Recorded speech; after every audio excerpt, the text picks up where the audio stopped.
Bismillahirrahmanirrahim. Assalamualaikum warahmatullahi wabarakatuh. Syukur kita kepada Allah atas segala nikmat karunia-Nya. Berlapaskan Alhamdulillah.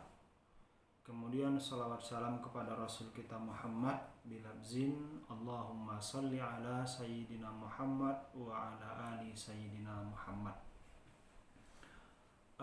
Rekan-rekan mahasiswa yang dimuliakan Allah Subhanahu wa taala, kita selalu berdoa kepada Allah semoga kita senantiasa berada dalam keadaan sehat serta selalu berada dalam lindungannya.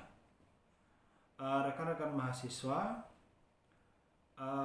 pada pertemuan ini, yaitu pertemuan yang ke-13 daripada materi kita, di mana pada kesempatan ini materi kita adalah haji dalam Islam, ya. Yang tentunya ini menjadi bahagian daripada arkanul Islam, yaitu rukun-rukun Islam. Seperti yang kita ketahui bahwa rukun Islam yang pertama adalah mengucap kalimah syahadah, yakni la ilaha illallah Muhammad Rasulullah. Kemudian yang kedua adalah menunaikan salat. Kemudian yang ketiga adalah membayar zakat, ya. Kemudian yang keempat adalah berpuasa pada bulan Ramadan. Dan kemudian yang kelima atau rukun Islam yang terakhir adalah melaksanakan atau menunaikan ibadah haji. Rekan-rekan mahasiswa yang dimuliakan Allah Subhanahu wa taala, karenanya perlu disampaikan bahwa di antara tujuan daripada pembahasan ini adalah yang pertama untuk mengetahui apa definisi daripada pelaksanaan ibadah haji. Kemudian apa yang menjadi syarat dan rukun haji. Kemudian juga macam-macam daripada pelaksanaan ibadah haji. Dan tentunya nanti beberapa hal yang berkaitan dengan pembahasan tentang haji juga akan kita sampaikan dalam kesempatan ini. Pertama adalah pengertian daripada haji, ya. Haji berbeda dengan umrah, ya. Maka haji itu diartikan dengan al-qasdu, yaitu adanya kesengajaan, ya. Berarti orang yang melaksanakan ibadah haji berkunjung ke Baitullah, ya, berkunjung ke rumah Allah, maka dengan niat menyengaja untuk menunaikan kewajibannya kepada Allah. Kemudian kalau dia umrah dengan niat disebut ziarah atau mengunjungi. Karenanya kalau haji itu masuk pada ibadah wajib yang harus ditunaikan oleh seorang hamba kepada Allah, maka umrah adalah ibadah sunnah yang artinya boleh untuk dilaksanakan dan boleh untuk tidak dilaksanakan. Adapun waktu dari pelaksanaan ibadah haji ini saya kira sangat jelas sekali. Ila annal hajja la yufradu, bahwasanya pelaksanaan amal ibadah haji tidak dipardukan illa fi syahri Zulhijjah, kecuali pada bulan Zulhijjah, ya. Jadi kalau umrah boleh dilaksanakan kapan saja, tapi kalau ibadah haji lah waktun maksus, ada waktu yang dikhususkan baginya yang tidak bisa dilaksanakan pada seluruh atau kapanpun waktu yang ada. Ini perbedaan al-farqu bainal haji wal umrah, yaitu perbedaan antara haji dan umrah. Itu pelaksanaannya pada bulan Zulhijjah ya. Kemudian masuk kita kepada rukun haji ya. Rukun haji ini berbeda dulu, perlu kita pahami perbedaan antara syarat dan rukun ya. Perbedaan antara syarat dan rukun. Kalau rukun ini berada dalam pelaksanaan ibadah tersebut. Sementara kalau syarat ini berada di luar dari pelaksanaan ibadah tersebut. Ya, saya ulangi. Kalau dia rukun berada di dalam pelaksanaan ibadah tersebut, tapi kalau dia syarat itu berada di luar daripada pelaksanaan ibadah tersebut. Itu. Maka pertama berikutnya adalah rukun daripada ibadah haji ya. Maka rukun daripada ibadah haji nantinya sangat jelas ya. Kita akan jelaskan secara terperinci ya rukun daripada pelaksanaan ibadah haji tersebut. Namun sebelumnya kita jelaskan dulu tentang syarat yang harus dipenuhi oleh orang yang wajib baginya untuk melaksanakan amal ibadah haji. Yang pertama adalah syarat daripada ibadah haji ya. Syarat bagi seseorang yang wajib untuk melaksanakan ibadah haji yang pertama adalah tentunya beragama Islam ya. Maka orang yang beragama Islam ya, maka itu menjadi syarat utama baginya untuk melaksanakan amal ibadah haji. Kemudian yang kedua yaitu berakal ya, dalam artian tidak orang yang hilang akal atau orang yang gila.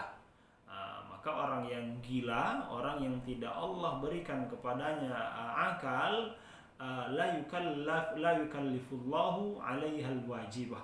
Allah tidak mewajibkan kepada mereka kewajiban-kewajiban ya, termasuk daripada untuk melaksanakan amal ibadah haji. Kemudian yang ketiga baligh, artinya sudah sampai pada umur dewasa. Maka ini menjadi permasalahan. Kalau misalnya ada seseorang yang dia belum sampai pada umur dewasa, masih anak-anak ya, umur 7, 8 atau 9 tahun, yang jelas belum sampai pada umur dewasa. Kemudian dikarenakan orang tuanya orang yang berada mungkin, kemudian dibawa ikut serta dalam melaksanakan amal ibadah haji dalam usianya yang belum sampai pada umur balik, apakah kewajiban daripada haji tersebut sudah gugur baginya? Tidak. Itu tidak menggugurkan kewajiban. Nanti setelah ia dewasa, setelah ia sampai pada umur balik, tetap kewajiban haji itu melekat di dalam dirinya walaupun ia sudah berhaji ketika masih umur anak-anak. Kemudian yang keempat yaitu muhrim ya. Adanya muhrim, tapi ini khususan lil mar'ah, ini dikhususkan bagi perempuan. Maka perempuan ya dalam rukun daripada syarat daripada pelaksanaan ibadah haji ya, sesuai dengan apa yang ada pada zaman Rasulullah, tidak menjadi wajib bagi mereka untuk melaksanakan amal ibadah haji ketika tidak ada muhrim yang mendampinginya, yang menjamin keselamatan daripada hidupnya ya, khusus untuk perempuan ya. Kalau laki-laki dia tidak membutuhkan muhrim untuk melakukan perjalanan guna melaksanakan amal ibadah haji. Kemudian ada syarat yang paling penting yaitu al-istita'ah ya. Man istata'a ilaihi sabilah. Siapa yang memiliki kemampuan ya untuk melakukan perjalanan amal ibadah haji, dan ini menjadi persyaratan yang menjadi persyaratan paling penting ya. Kalau Islam ya, kemudian berakal, kemudian balik, kemudian ada muhrim, dan kemudian yang menutup daripada seluruh persyaratan di atas adalah harus mampu. Yaitu pertama mampu secara ekonomi ya, artinya keuangannya dia mampu, ia tidak sedang terlilit hutang, ia tidak sedang kekurangan makan, Andaikan ia hidup dalam keadaan susah, makan pun susah, anak melantar ia tinggalkan, maka kewajiban haji itu tidaklah wajib baginya. Kemudian yang kedua juga mampu dalam segi kesehatan ya. Jadi orang-orang yang sudah sakit-sakitan ini pada dasarnya tidak wajib haji bagi mereka. Ya, tapi walaupun seperti itu banyak kita saksikan orang yang sudah lanjut usia ya, yang sudah tua renta itu berangkat haji dan sampai di sana pelaksanaan ibadah hajinya dengan didorong melalui kereta dorong ya.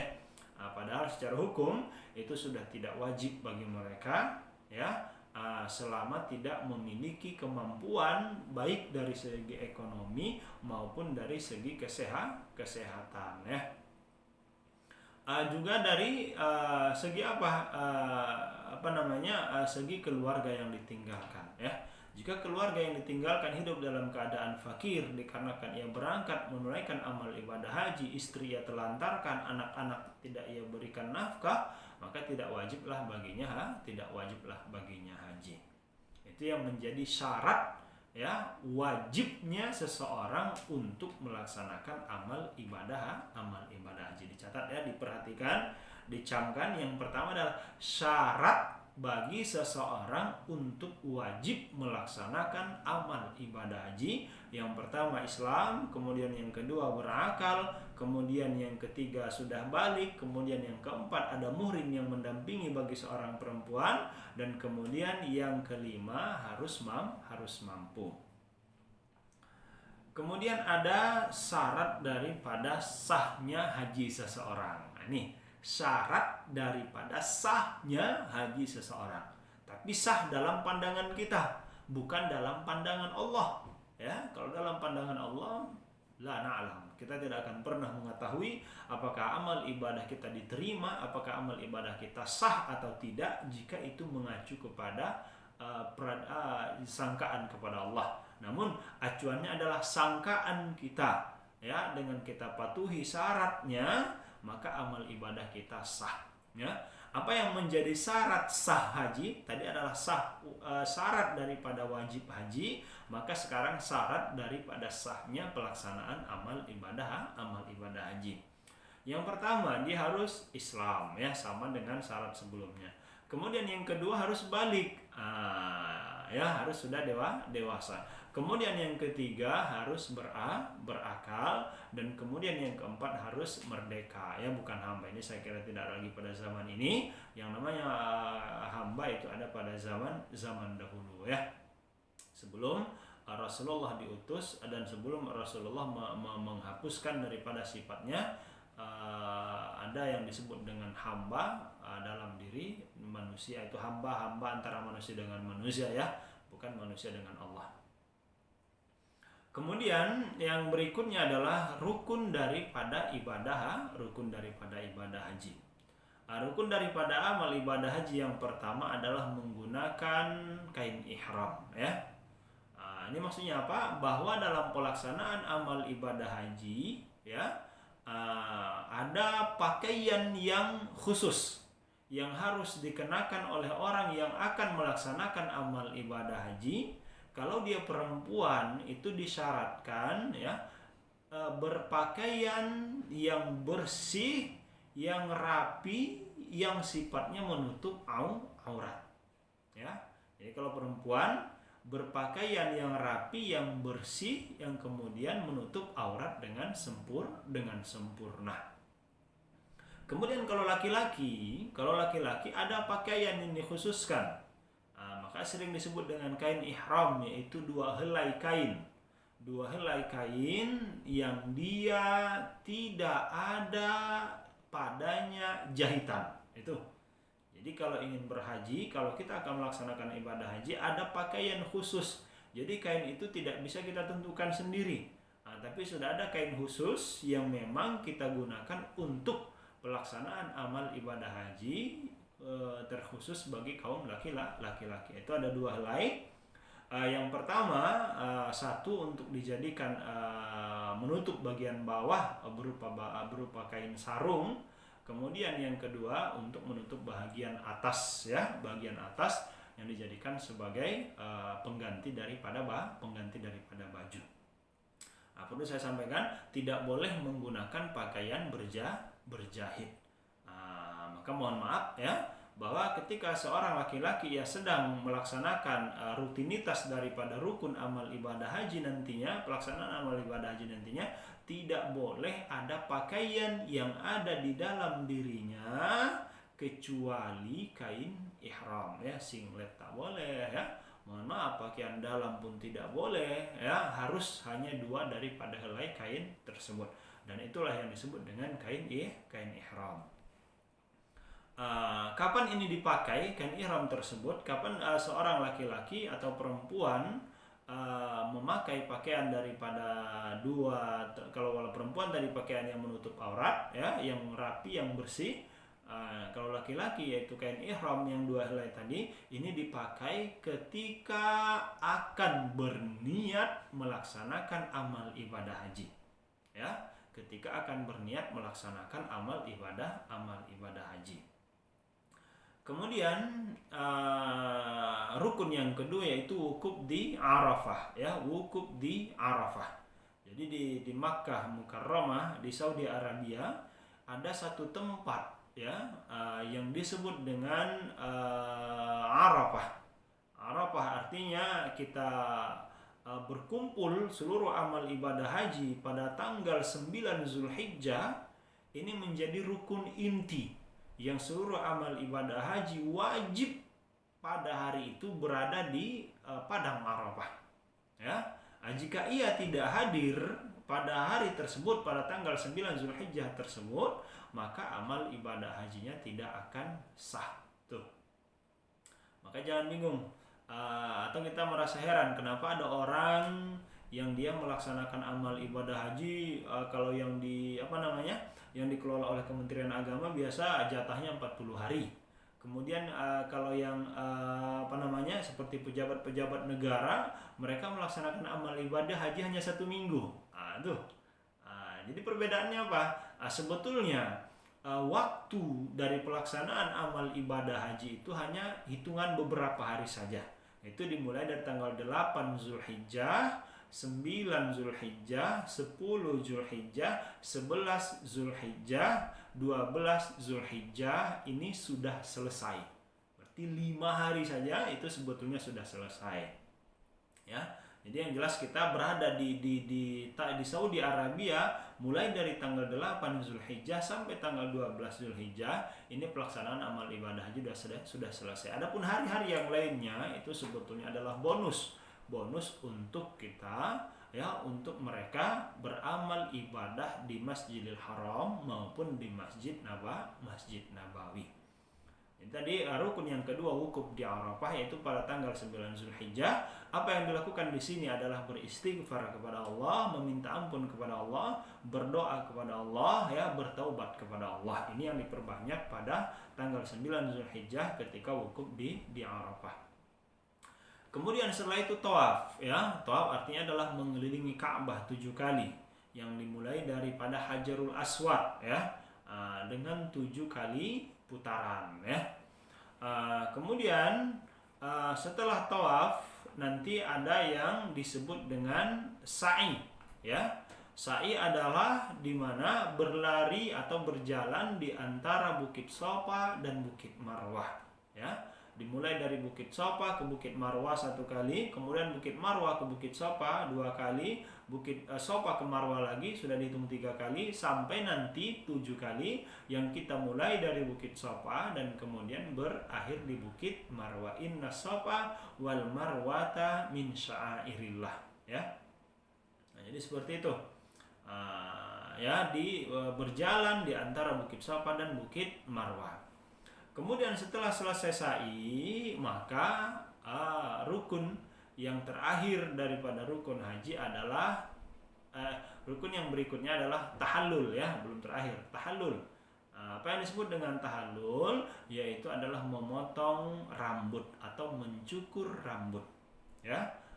Dicukur atau dipotong, tapi kalau perempuan jangan dicukur ya, cukup dipotong saja rambutnya, beberapa helai daripada rambutnya. Sama kalau laki-laki sangat dianjurkan itu adalah bercukur ya. Maka Makanya Rasulullah bersabda, "Innallaha yuhibbul muhallakin." Allah sangat mencintai orang-orang yang bercukur pada setelah selesai daripada melaksanakan amal ibadah haji ya. Nah, itu tahallul. Kemudian yang selanjutnya setelah tahallul ada juga nanti melontar jumrah ya, bermalam di Mina yang sifatnya untuk melontar jumrah, mulai dari jumrah jumrah ula, jumrah wusta, kemudian jumrah aqabah ya. Nah, ini nanti akan dilaksanakan kapan ini kita melontar jumrah, yaitu pada tanggal 10 pada tanggal 11, 12 dan 13 daripada bulan Zulhijjah. Ya, biasa ada yang hanya sampai tanggal 12 juga boleh. Jika ingin melanjutkan melontar jumrah pada tanggal yang ke-13 juga diperbolehkan. Atau disebut dengan nafar ula dengan nafar sani. Nafar ula itu yang mereka selesai melontar jumrah pada tanggal 12, dan nafar sani yang mereka selesai melontar jumrah pada tanggal yang ke-13 ya. Nah, maka setelah itu selesai ya, setelah selesai daripada melontar jumrah kembali ke Makkah, maka selesailah daripada pelaksanaan amal ibadah hajinya. Kemudian ada juga macam atau jenis-jenis daripada haji. Yang pertama disebut dengan haji tamattu. Ini haji tamattu adalah haji yang biasa dilaksanakan oleh masyarakat kita. Apa yang dimaksud dengan haji tamattu adalah haji yang dia sifatnya mudah, bersenang-senang. Kenapa? Karena melaksanakan haji tamattu itu dilaksanakan sekaligus kita bisa melaksanakan umroh dan kemudian bisa melaksanakan ibadah haji dalam satu kali bepergian. Nah, kita berkunjung ke Makkah Al-Mukarramah sekaligus umroh sekaligus haji. Nah, tapi haji tamattu inilah yang pada akhirnya mewajibkan seseorang untuk membayar dam, yaitu menyembelih satu ekor daripada domba. Ya.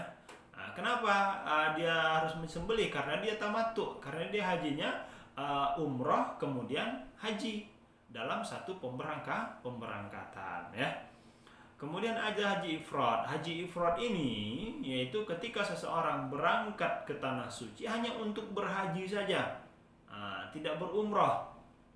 Dia hanya haji saja, tidak umroh, dan ini tidak dikenakan dam. Tapi ini biasanya dilakukan oleh penduduk kota Makkah atau yang di luar daripada kota Makkah, yang dimana mereka bisa sewaktu-waktu kapan mereka mau untuk melaksanakan ibadah umrah. Tapi kalau masyarakat kita sudah jelas ya, pasti memilih haji tamattu, jarak tempuh yang jauh, kemudian antrian yang panjang untuk bisa berkunjung ke Makkah, maka diambillah konsep haji tamattu ini, yaitu umroh dulu, kemudian setelah umroh baru berhaji ya. Kemudian ada yang disebut dengan haji qiran ya. Haji qiran adalah haji yang dia sekaligus ya, niatnya digabung, yaitu niat haji dan umrah sekaligus, dan ini juga dikenakan dam ya, dikenakan denda, yaitu wajib untuk membayar atau menyembelih daripada seekor domba ya. Saya kira untuk pengantar ini yang bisa saya sampaikan dalam penyampaian materi ini. Silahkan diperdalam, disimak, dibaca materi yang juga sudah saya cantumkan pada link materi. Selanjutnya nanti bisa kita diskusikan untuk pertanyaan-pertanyaan, baik melalui kolom komentar pada Smart UPP atau boleh juga melalui WA ya. Baik, saya kira demikian. Assalamualaikum warahmatullahi wabarakatuh.